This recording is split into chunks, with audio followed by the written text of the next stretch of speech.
Hatirem bitini varaqladım. Uçratdım birovning qo'l yozmasini. Hatirem bitini varaqladım.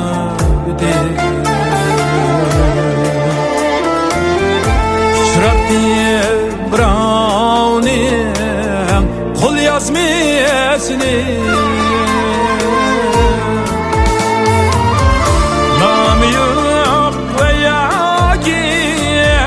Yızılgan vakti var fakat bir cümle söyleyemezsini. Nam yok veya ki yızılgan vakti var fakat bir cümle söyleyemezsini.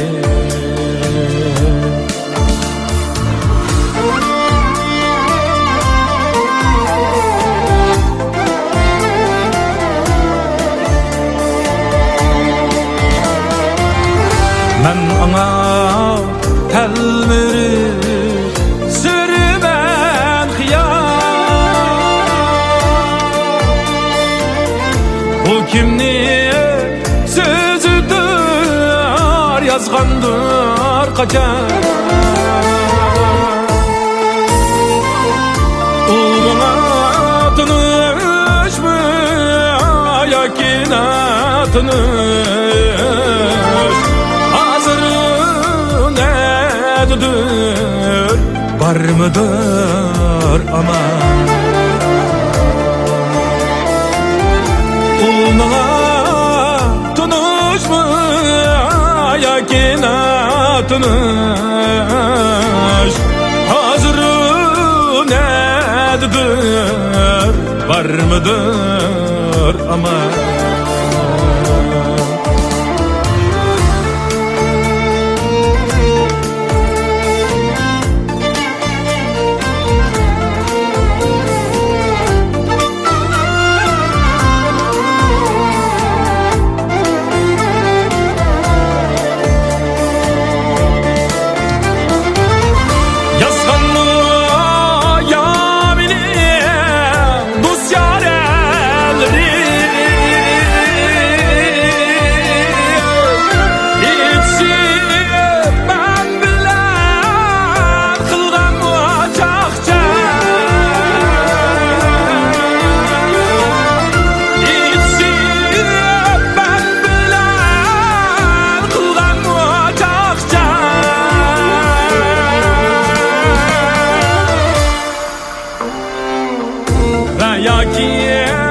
Ben üçün yaş dikip жүрген Bulğanlı ütmüş de şundaq bir kızca. Ve yaki ben üçün yaş dikip жүрген Ütmüşte şundaq bir kızca.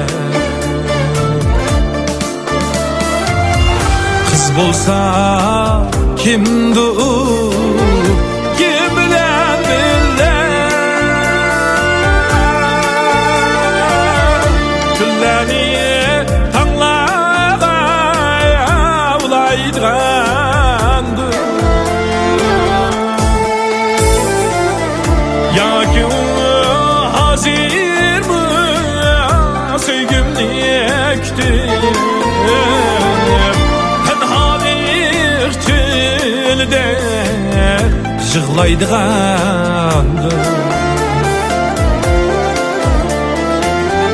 Yaki hazır mı sevgimliktir,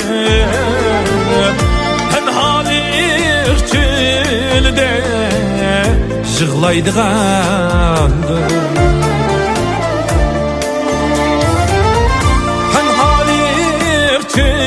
çölde Jığlaydıqandır